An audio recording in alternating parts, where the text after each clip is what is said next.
Feliz sábado a você que está em casa. Feliz sábado, Guigo. Feliz sábado, Jeremias.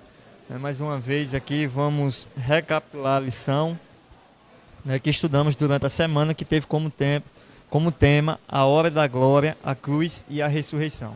Mas antes de estudarmos a lição, vamos fazer uma breve oração e assim iniciar. Guigo, por gentileza, ora conosco.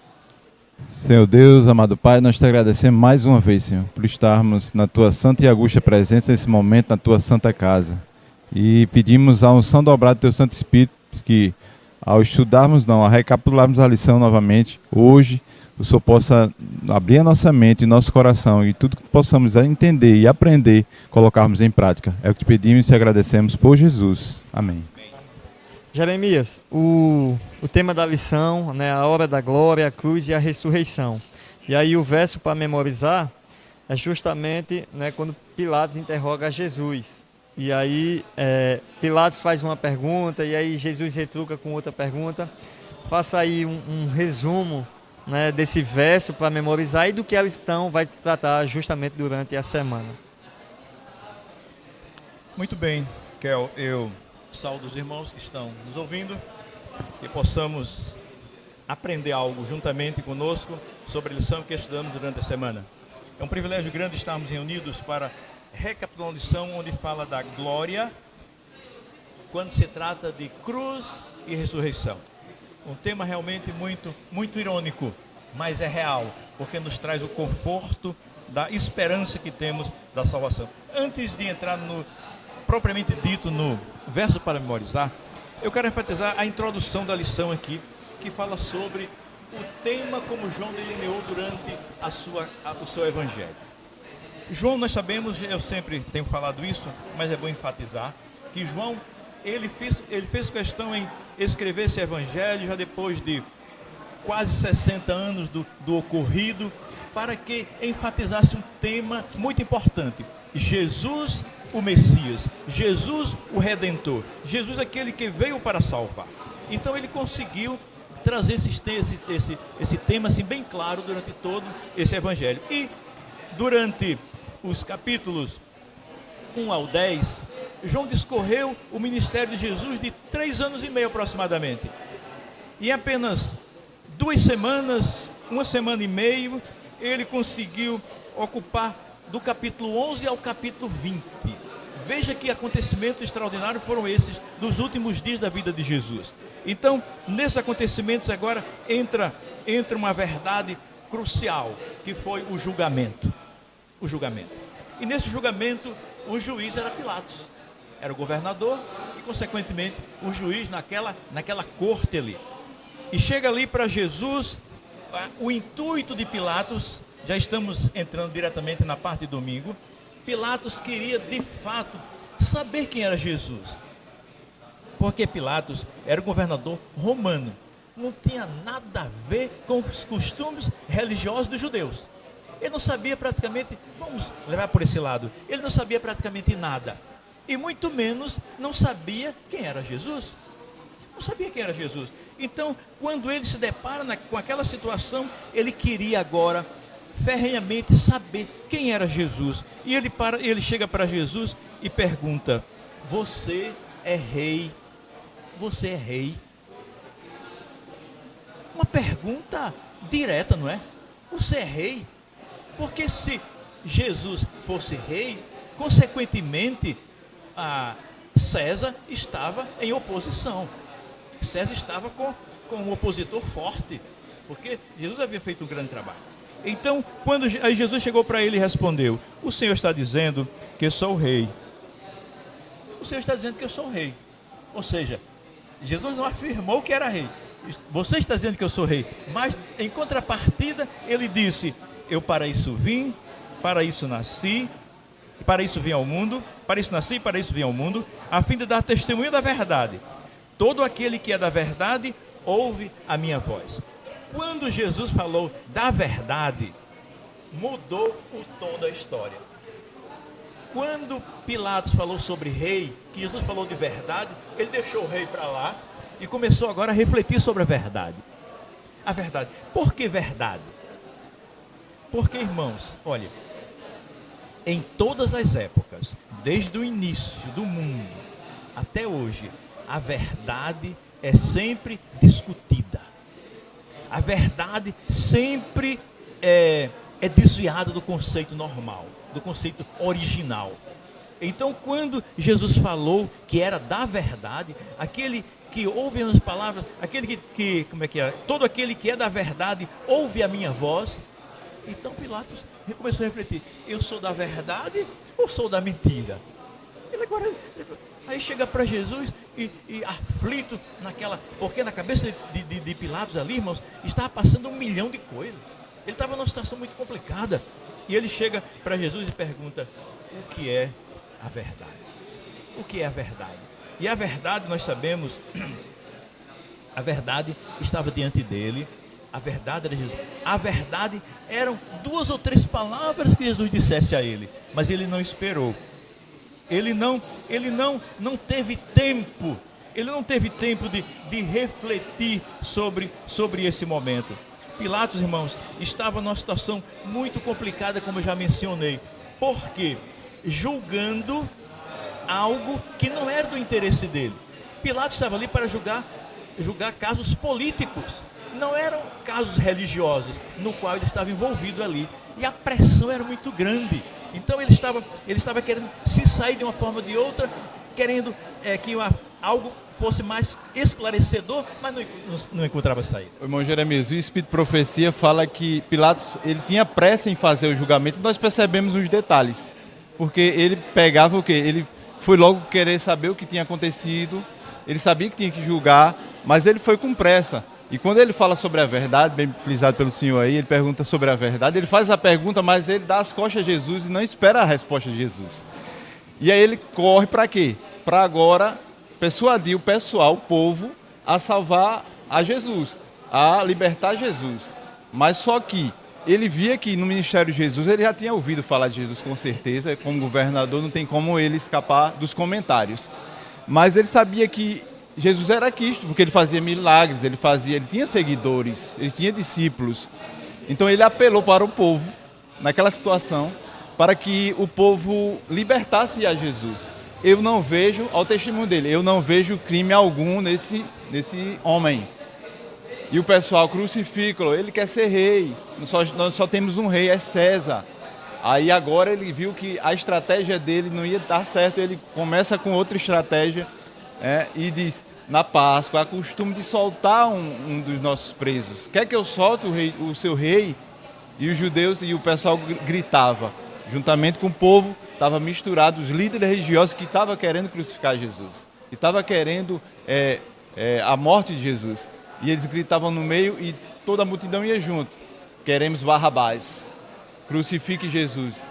Então, nesse ato desesperado de Pilatos de querer resolver as coisas nas pressas, ele esqueceu de saber e conhecer a verdade, como Jeremias falou, e sabendo da verdade ele conseguiria fazer o correto. Nós muitas vezes passamos por situações desse tipo. Nós sabemos da verdade, mas nós não paramos para escutar a verdade. O interessante é que, Kel, só para terminar o raciocínio, no final do verso áureo, né, verso para memorizar, que é em João, capítulo 18, 37, Jeremias leu, diz assim: todo aquele que é da verdade, ouve a minha voz. Veja o que Jesus disse: se você ouve a voz de Jesus, esse é o testemunho da verdade. Interessante tudo isso que vocês falaram, né? Vou fazer um resumo aqui. Jeremias, quando ele começou a falar ali do Evangelho de João, citando que do 1º o 10º capítulo fala a história ali, os 3 anos e meio, né, dali do que Jesus fez, e ali o restante dos versos que tem na Bíblia, os outros 10, uma semana, né, 1 semana e meia ali, 2 semanas, narrando principalmente essa parte da crucificação de Jesus, né? Isso mostra o quanto o Evangelho de João, né, o ponto mais alto do Evangelho de João é justamente a crucificação e a ressurreição de Jesus, né? E aí na parte do domingo, vocês comentando, eu acho interessante porque, como o Guigo falou agora, né, o final do verso de todo aquele que é da verdade, ouve a minha voz. E quando Jesus fala isso, Pilatos faz uma pergunta, né? E o que é a verdade? E Pilatos não fica para ouvir a resposta de Jesus, ele dá as costas e ele volta lá para o povo, porque Pilatos ele não estava interessado em saber o que era a verdade, né? De fato, o que Pilatos estava interessado era no barulho daquele povo que ele não aguentava mais. Então, ele deixa de ouvir agora as palavras de Jesus e tenta, como o Guigo falou, resolver de forma rápida. Para fechar a minha participação na parte de domingo, bem rápido, diz assim, o último parágrafo, no finalzinho aqui, eu grifei: Pilatos perdeu a oportunidade de conhecer a verdade por causa de seu preconceito, de suas decisões anteriores e das pressões que enfrentava. Uma das pressões que ele enfrentava era: quem era o imperador da época? Tibério. Tibério é implacável. Ele não deixava por menos. Então o povo agora começou a jogar ele contra os princípios de Tibério. Como assim se levantar contra César, um rei? Não. Se ele salvasse a Jesus, ele colocaria a sua posição e inclusive a sua vida, a sua cabeça em risco. Veja, tem decisões que às vezes é simples de se dar, mas que traz muitas, como é que se diz? Traz um resultado que pode mudar uma vida. E infelizmente ele escolheu por lavar suas mãos, mas não ficou impune desse pecado de ter crucificado a Jesus. Nesse conceito, nesse contexto dessa quem é a verdade, Pilatos ele foi envolvido pelo conceito material. Envolvido. E a lição chama isso de bloqueio mental. Ou seja, a pressão foi tão grande das indecisões que ele não sabia o que fazer e terminou rejeitando a verdade. E quando ele rejeita essa verdade, aí não tem saída. Não tem tempo para ouvir, não tem tempo para discutir, não tem tempo para assimilar. O comentário diz que a esposa dele teve uma revelação, teve uma visão. E a visão dizia: não se envolva no sangue desse justo. Ou seja, veja só, Jesus veio para morrer. Jesus veio para morrer. Mas tinha que ser pela mão de Pilatos? Lógico que não. A prova é que o Espírito Santo revelou a esposa dele, deu uma revelação para adverti-lo. Ele poderia ter saído. Ele chegou, lavou as mãos simbolicamente e entregou Jesus para ser crucificado. Veja como a pessoa pode ter a oportunidade e desprezar. Uma aplicação muito importante podemos tirar aqui. A verdade para Pilatos ali era crucial. Era coisa de vida ou morte. Se ele aceita, ele teria vida, teria oportunidade. Ele rejeitou, isso aí se tornou para sempre sem solução. E hoje, irmãos, nós sabemos que nossos amigos, nossos parentes, nossos conhecidos, eles têm oportunidade de ouvir a verdade e rejeitam. Para Pilatos, a oportunidade foi única, foi só uma e acabou. Nossos amigos às vezes têm mais de uma oportunidade, outros têm apenas uma, mas o importante, irmãos, é que nós precisamos ser mais enfáticos quando apresentamos a verdade para as pessoas acreditem que a oportunidade possa ser única, possa somente aquela e possa entregar-se enquanto há tempo. Porque, irmãos, essa questão é de vida ou morte, não é de meio termo não, de mais ou menos não. Ou aceita ou não aceita, ou vive ou morre. Interessante, né? A parte da segunda-feira tem como tema Eis o Homem. Guigo tocou num assunto aqui, né? Era costume naquela época, na Páscoa, soltar, né, um dos prisioneiros ali. E os líderes religiosos, eles sabiam que poderiam usar a multidão, né, para tentar convencer Pilatos ali, manipular o governador através da multidão. Né? E era, como falou o Guigo, era o costume do governador soltar uma pessoa na Páscoa, e ali agora tem Jesus, né, e Barrabás. E o que eu acho interessante, porque aquela multidão escolheu Barrabás, eu lembro do verso abre lá, o verso 10 de João 1, que ele diz assim, olha, o verbo estava no mundo, o mundo foi feito por intermédio dele, mas o mundo não conheceu. Então, quando Pilatos tem em suas mãos ali se solta Jesus ou se solta Barrabás e a multidão agora ela começa a inflamar querendo que soltasse Barrabás no lugar de Jesus, eu lembrei justamente desse verso. Jesus estava no mundo, mas o mundo não o conheceu. É muito interessante isso. Nesse conceito de Barrabás, eu fiquei pensando o seguinte: quem sugeriu Barrabás? A multidão. Quem era Barrabás? Uma pessoa que ameaçava a sociedade. Era costume na época soltar um prisioneiro, mas não um prisioneiro perigoso, não um prisioneiro ameaçador, um prisioneiro, quem sabe, aquele que estava preso ali por uma coisa leve, até por injustiça, até por engano. Alguém disse, não, Deus, mas o povo pediu o quê? O pior criminoso. Irmãos, veja a índole do povo da época, que é a mesma dos de hoje, para rejeitar a verdade, rejeitar o Salvador, rejeitar aquele que traria vida. E aí, irmãos, nós vemos a conclusão. Mais tarde, quando foi liberado a crucificação, diz que o sangue dele, o sangue de Jesus, quer sobre nós e os nossos filhos. Veja que mentalidade tinha esse povo com relação à parte espiritual. Até hoje, o irmão estava comentando lá na classe, até hoje apenas 2% dos judeus acreditam no Messias. 2%, irmãos, aquele que veio para eles, a nação especial de Deus, e houve essa rejeição. Por quê? Porque o materialismo, o egocentrismo, a ideia de que deveria ser daquele jeito que eles queriam, não aconteceu, e por isso rejeitaram. O interessante também é que existe um ditado, em vários ditados, e tem um que é muito conhecido, que a voz do povo é a voz de Deus. Nós vemos que isso não é verdade. Isso é a prova de que não é verdade, não é verdade? E infelizmente, Pilatos quis lavar suas mãos e teve que participar de uma profecia, né, que ele participou, na libertação de Barrabás e na prisão, crucificação de Jesus. E inclusive a placa que foi colocada sobre a cruz, né, que dizia Rei dos Judeus. Os líderes religiosos não queriam que colocasse essa frase, mas o Espírito de Profecia fala que precisava ser colocado aquela frase, porque ele realmente era rei. Ele não era o rei, como ele disse. O reinado dele não era dessa terra, não é dessa terra, mas era rei. O resultado seria aqui nessa terra. E aqui nós vemos, Guigo, ainda na parte de segunda-feira, o tempo está como é que está indo? Nosso tempo tem bastante, né? Nessa parte de domingo ainda, de segunda ainda, nós vemos aqui quando Pilatos chegou e disse, eis o homem. Mas antes de Pilatos apresentar eis o homem, colocaram a coroa de espinho, uma veste parecendo um rei, essa coisa toda. Pilatos mandou dar uma surra em Jesus. Aí entra um detalhe. Pilatos queria sensibilizar a multidão do sofrimento, daquele corpo dilacerado, daquele sofredor. Pronto, essa surra aí já pagou pela culpa. Vamos libertar ele, já foi suficiente. Eu creio que essa foi a intenção de Pilatos, mas não surtiu efeito. Quanto mais Pilatos fazia, o povo gritava, crucifica, crucifica. Então quando Pilatos chegou, eis o homem. Eis o homem. Mas que homem?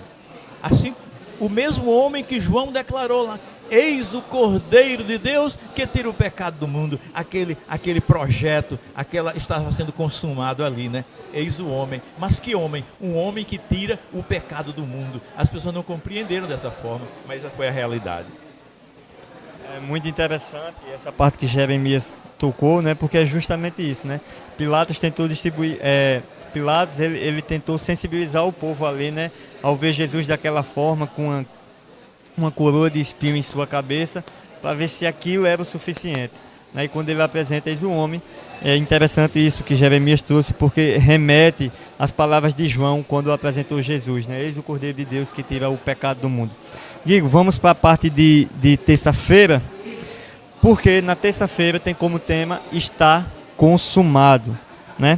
E aí é uma cena muito tocante quando Jesus fala está consumado, né? E aí eu queria agora, junto com vocês, ver 2 pontos, né? O que de fato, né, significa essas palavras de Jesus quando ele fala antes de morrer, está consumado. O que é que Jesus queria passar ali quando ele diz isso, está consumado?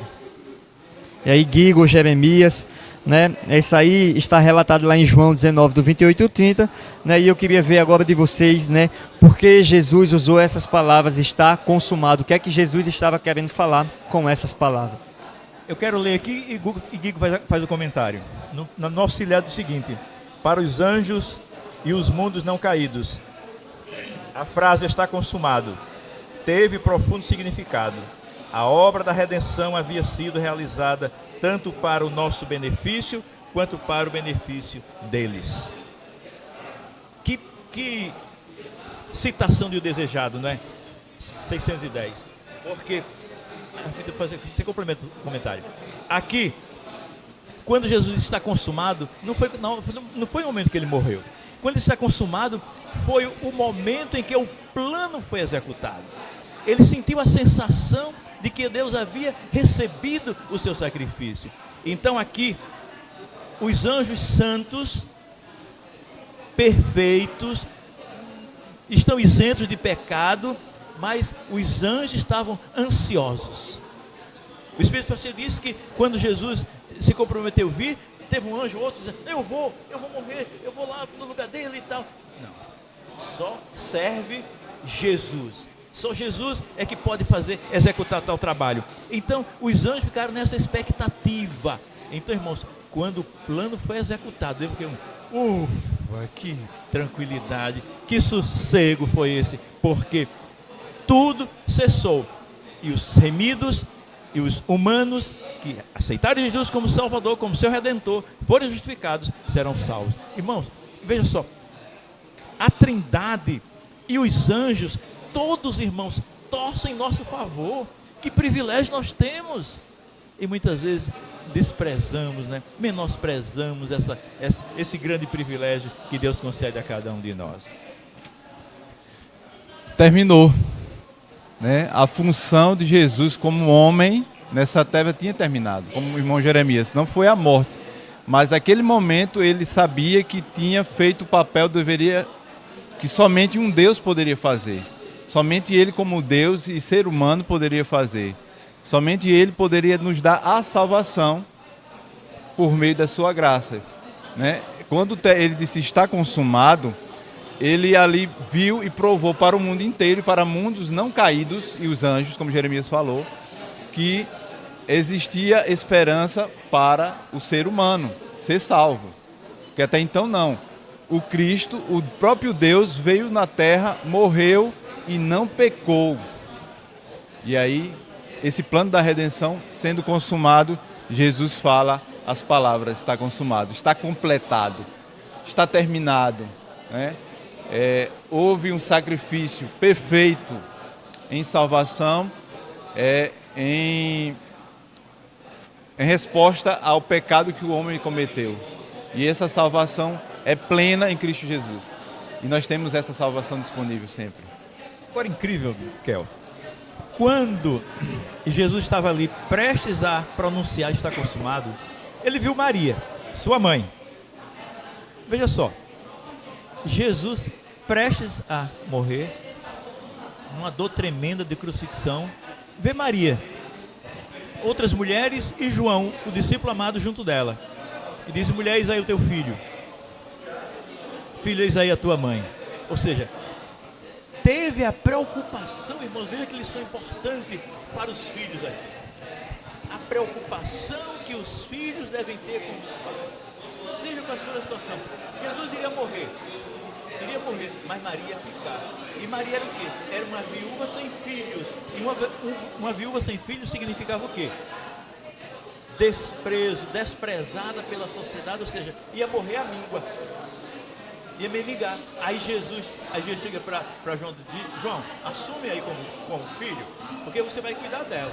Ela é uma viúva, mas ela vai ter um cuidado especial. E ali João a tomou e levou para casa, foi aquela coisa toda e cuidou. Até o final não sabemos o restante da história. Mas isso aí, irmãos, a necessidade que nós temos de incutir na cabeça dos nossos filhos, o cuidado que ele deve ter conosco, com os pais, de uma forma geral, para que haja assim um crescimento espiritual. Interessante, Jeremias, que mesmo nesse momento de dor, como você falou, Jesus ele estava preocupado com aqueles que estavam ao seu entorno, Ele refere essas palavras à sua mãe e a João, mas ele também salva o ladrão que está na cruz. Ou seja, mesmo naquele momento final ali, depois de ter dito está consumado, Jesus estava preocupado com as pessoas que estavam ao seu lado, né? Ele falou com a sua mãe e ele ainda salvou aquele que estava ao seu lado, que estava sendo crucificado porque existia sim um motivo, porque era um ladrão, e mesmo assim Jesus o salvou. Então, mesmo naqueles momentos finais, Jesus se preocupou com o que estava ao seu redor. Eu achei interessante que o pastor falou do Lições da Bíblia. Eu gosto de assistir. Ele disse que Jesus não morreu. Ele se entregou. Porque nada levou Jesus a morrer. Ele poderia ter saído da situação, ele poderia ter escapado, ele poderia, mas não era o plano que Deus tinha dado para ele. Ele não morreu. Ele se entregou para morrer. Isso é muito diferente. Nós não conseguimos escapar da morte. Mas Jesus conseguia escapar da morte, sim ou não? Ele era Deus, ele é Deus, ele poderia. Mas só que o amor tão grande por nós, o amor tão grande, a comunhão, a intimidade que ele tinha com o Pai, e o compromisso tão grande que ele tinha de cumprir o que foi determinado pelo Pai, a sua promessa de nos salvar, ele se entregou para morrer. Ele morreu. Mas ele não morreu de uma morte que ele não poderia ter evitado. Ele morreu por amor a nós. E o comentarista aqui... Nesse contexto, só complementando o que você está dizendo, nesse contexto, ele não morreu, ele entregou-se para morrer, mas ele veio com essa finalidade, porque o plano da redenção já havia sido elaborado antes da fundação do mundo. Então ele tinha esse intuito, mas ele poderia ter se livrado, porque ele era o dono da vida. E o comentário diz o seguinte aqui na parte terça-feira: a cruz, o que foi feito ali é o amor no seu ponto mais alto. No seu ponto mais alto. Da sua vida em resgate de muitos, que poderia ser poucos, mas se ainda assim fosse por apenas um, Jesus teria dado a sua vida. Mas louvado seja Deus, porque esse sacrifício nos alcança hoje. Você que está em casa também, saiba que esse sacrifício alcança nós todos, mesmo pecadores. Mas quando nós aceitamos a Jesus, Jesus transforma a nossa vida e nós conseguimos viver essa realidade de esperarmos nesse Jesus que vai vir nos buscar. Interessante, no livro História da Redenção, né, no plano da salvação, eu lembrei de um texto que Ellen White fala em relação a isso, né? Ela primeiro diz que o céu encheu-se de tristeza, né, quando o pecado veio ao mundo, quando Adão e Eva caiu ali. E existe uma citação que eu acho muito interessante, que ela diz o seguinte: fez então saber a hoste angélica que um meio de livramento foi estabelecido para o homem perdido. Diz que estiveram a pleitear com seu pai e oferecer-se para dar sua vida como resgate e tomar sobre si a sentença de morte, a fim de que por meio dele o homem perdido pudesse encontrar perdão, e pelos méritos de seu sangue e obediência à lei divina, ele poderia ter o favor de Deus e ser trazido para o belo jardim e comer do fruto da árvore da vida. Ou seja, quando Jesus diz está consumado, é porque o plano de vida que foi estabelecido no céu, ele agora, né, foi concluído. Então, de fato, é perfeito o plano da salvação, né? E Jesus morreu por mim e por você. Eu acho muito interessante um comentário de um pastor, porque Jesus poderia ter vindo a esse mundo, morrido na sexta, né, ali ter ficado no túmulo no sábado, no domingo ressuscitado e subiu.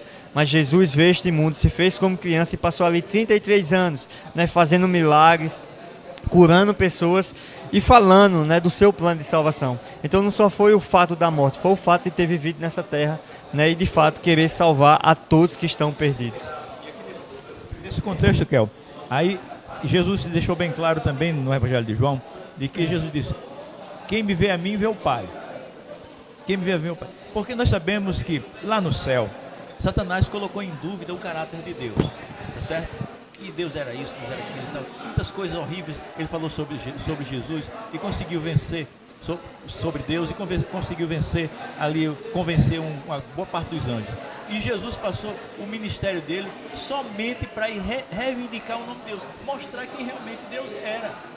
Porque quem me vê a mim, vê o Pai. Então Jesus estava representando Deus. Tudo que Jesus fez aqui foi perfeito. Ele só quis mostrar bondade, amor, quem era Deus.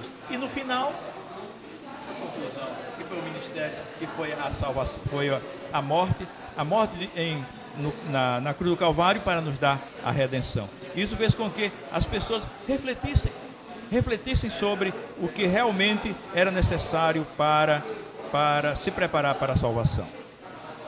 Guigo e Jeremias, na parte da quarta-feira já, como temos o túmulo vazio, né, depois que passou o sábado, as mulheres elas compraram ali especiarias, né, para levar o túmulo no domingo. E aí, quando elas chegam lá no domingo, elas tiveram uma surpresa, porque a pedra já teria sido removido e o túmulo estava vazio. Ou seja, quando elas chegaram lá, Jesus já não estava no túmulo. Então, o que aconteceu, né? Por que Jesus não estava ali no túmulo? Porque nós vemos aqui na lição que era de costume as pessoas, né, roubarem aquilo que era de valor, né, quando as pessoas morriam. Mas, de fato, não eram as roupas, não era Jesus que não estava no túmulo. Então, por que Jesus não estava no túmulo? Porque o túmulo estava vazio. Essa é a relevância da nossa crença. O túmulo está vazio. E também é uma evidência enorme da ressurreição de Jesus.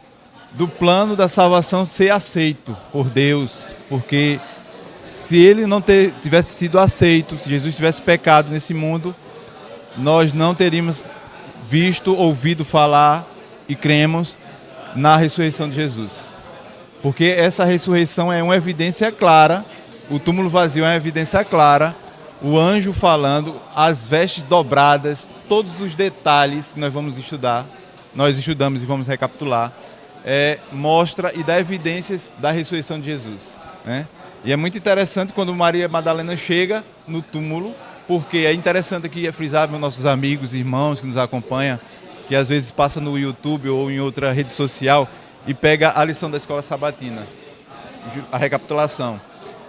Jesus foi morto na sexta-feira, mas às pressas foi sepultado. Não foi feito todo o trabalho que fazia sempre quando alguém era morto. Por quê? Porque Jesus, era costume de Jesus e de todos os judeus, sim, como tem no mandamento de Deus, no quarto mandamento, guardar o sábado.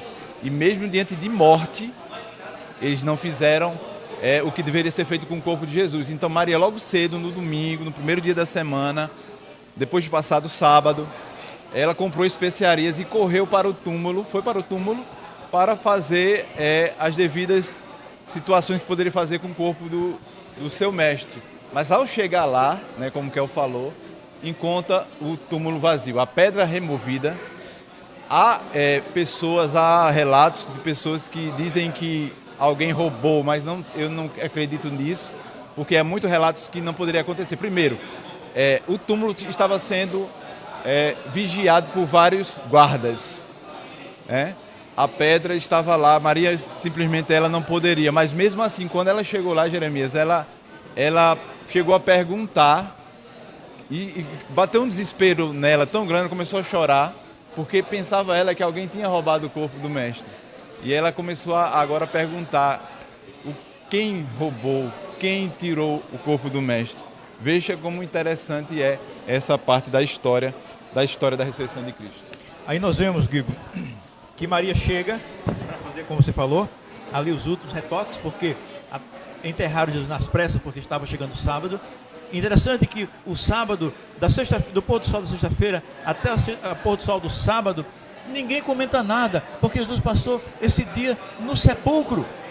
Muitas pessoas, veja só, ele passou descansando, segundo o mandamento. O sábado é dia de descanso. As pessoas, numa boa maioria, dizem, não, o dia de descanso é o dia da ressurreição de Jesus, não é o dia que ele passou na tumba. Veja que contradição. Mas o sábado era rigorosamente guardado, como é até hoje, pelo mandamento, pelo quarto mandamento. Então Maria chegou, ela viu o túmulo sem a pedra, não viu ninguém ali, ela não se deteve ali, voltou, deixou tudo ali e saiu correndo e foi avisar a Pedro e a João, e eles vieram em desembalar da carreira.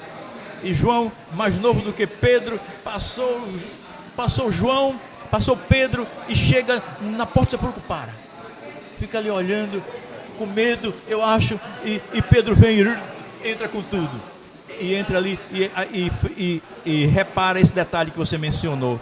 As roupas, os lençóis estavam ali, e Jesus estava envolto, as faixas, mas o lenço que estava envolvido na sua cabeça estava bem dobradinho, estava ali organizadozinho ali. Então ele concluiu: ninguém roubou. Isso foi o próprio Jesus. Eu fiquei pensando, eu assim, estudando, fiquei matutando isso aqui. Quem sabe, ele tanto tempo com Jesus, sabia que Jesus era organizado. Jesus, quando se levantava de manhã, ele não deixava a cama feito ninho, não. Ele organizava tudo. Eu acho que ele veio esse lado, quando viu o lençol ali bem dobradinho, disse, foi Jesus. Aí ele concluiu. Irmãos, o interessante aqui que devemos notar é o seguinte: os discípulos passaram 3 anos e meio com Jesus. Jesus sempre falou da morte e ressurreição, sempre falou, enfatizou, e eles não acreditavam. Jesus ressuscitou aqui e eles não acreditavam. Maria era uma delas. Maria jamais, de ressuscitar não, eles não acreditavam nessa filosofia, nessa crença, mas aí era real, e com o tempo elas foram acreditando. Então, quando Pedro chega a essa conclusão, aí começa agora a desvendar o mistério. Onde está Jesus? Não encontramos Jesus. Onde ele está? Se ele ressuscitou, onde podemos o encontrar? E sabemos que Jesus não foi encontrado assim facilmente, né? Foi rara as aparições de Jesus. Irmão Jeremias, era costume, eu li em algum lugar, não sei se é o Espírito de Profecia, mas disse que era costume de quem dormia em algum lugar, quando saísse, se dobrasse o lençol, a parte que lhe cobria, queria dizer que logo voltaria. Então veja se isso não é interessante. Se próprio Jesus dobrou os lençóis que estava com ele disse que ia voltar, né? Então era mais uma prova. Se fosse ladrões, vamos voltar, né, para a tese de alguns que é falida. Se fosse ladrões, eles não tinham se preocupado em dobrar lençóis. Mas Jesus se preocupou porque ele voltaria. Isso foi a promessa. E a lição, ela traz justamente 3 pontos, né? Para falar que de fato não foram ladrões. O primeiro, o túmulo, ele estava sendo vigiado ali por um escolta romano. Então não era qualquer pessoa que ia chegar ali no túmulo de Jesus. O segundo, que as pessoas normalmente, nesses ladrões de túmulos, eles se preocupavam em roubar objetos de valores e não corpo em decomposição. Então esse é um segundo ponto. E o terceiro, que quando uma pessoa vem roubar, ele não tem tempo de estar arrumando ali o lençol, vou dobrar aqui, porque ele vem às pressas. Então foi justamente isso que João viu. João, quando viu aquele lençol dobrado, ele creu. A Bíblia diz isso, que quando ele viu, ele creu que Jesus ressuscitou. Então isso é muito interessante. Ele foi embora e Maria continuou ali. E de repente dá vontade dela olhar para o túmulo. Ela vê o túmulo, vê 2 anjos. Irmãos, que sensação, não é? Jesus não estava, aparece 2 anjos e pergunta, por que você chora? E eu acho que ela ficou tão admirada que não respondeu nada. E de repente olha para trás, vê quem? Vê o jardineiro. E diz, por que choras? Fez a mesma pergunta. Ela diz, se você roubou o corpo dele, me diga onde está que eu vou pegar, eu vou levá-lo para mim, o corpo dele. E era Jesus disse o que para ela? Fala assim, Maria. E aquele tom agradável, conhecido, familiar, toca profundo no coração de Maria e ela diz, ele ressuscitou. A primeira vez que ela chega a essa conclusão, e daí em diante, irmão, foi só sucesso, só crescimento. E algo interessante na vida de Maria aí. Quando Maria teve esse encontro com Jesus, ela queria conversar mais e ele disse, não me detenha, não me atrapalhe, eu vou para o céu, eu vou para o Pai. Ele vai me receber e depois eu voltarei. E Maria não ficou expectante, ansiosa, duvidosa, não. Ela saiu a proclamar. Eis aí a grande lição, Kel. Eis aí a grande lição para nós. Nós hoje temos certeza de que Jesus vai voltar. Nós temos certeza que Jesus é o nosso Salvador. Mas a gente fica o quê? Não anuncia às pessoas essa graça maravilhosa, esse dom maravilhoso da salvação. E Maria saiu e anunciou a todo mundo e todos ficaram sabendo que ela havia se encontrado com Jesus. E essa deve ser também a nossa atitude de falar da brevidade da volta de Jesus e o que ele fez por nós. Interessante que hoje eu estava sentado, irmão Jeremias, acordei mais cedo, aí fui na casa da minha mãe, né? Aí sentei lá e escutei um assovio idêntico que o meu pai fazia quando me chamava. Quando Jesus fala Maria, Maria conhecia Jesus. Maria sentiu na hora quem falava com ela, né? porque nós conhecemos, e quem conhecemos nós temos intimidade, nós que chama o nosso nome, no telefone, por exemplo, quando alguém fala Jeremias, você entende quem é que está falando lá, se você conhece. Então nós precisamos dessa intimidade com Deus. Eu sei que o tempo está acabando, eu vou começar agora a fazer meu fechamento. Nós precisamos mais dessa intimidade com Jesus, para que quando ele falar Jeremias, Cledson, Janderson, Guigo, você que está em casa, João, Maria, você e nós conseguimos conhecer essa verdade tremenda, como diz logo no versário, que é a verdade de um Deus que se entregou por nós e esse sacrifício nos deu vida. Essa é a verdade. Nós devemos ter intimidade para reconhecer a voz de Jesus. E ele diz mais: aquele que conhece a verdade faz os meus mandamentos, reconhece e anda nos meus mandamentos. Que essa seja a nossa oração todos os dias, em nome de Jesus. É isso, vamos ter mais uma semana para estudarmos a lição. Próximo sábado estamos aqui recapitulando. Então, feliz sábado a todos. Amém. Senhor Deus e Pai nosso, graças a Deus por tantas bênçãos, te agradecemos por esse privilégio, que possamos colocar em nossos corações o desejo de conhecer cada vez mais e falar de Ti aos outros. Continua conosco, dando a Tua paz, continua com esta programação. Abençoa todos aqueles que nos estão escutando, estão conectados nessa rede social, para que possa aprender mais de Ti, praticar em suas vidas e possamos todos nos preparar devidamente para o Teu reino. Pelos nossos pecados, dá-nos Tua paz. Por Jesus. Amém.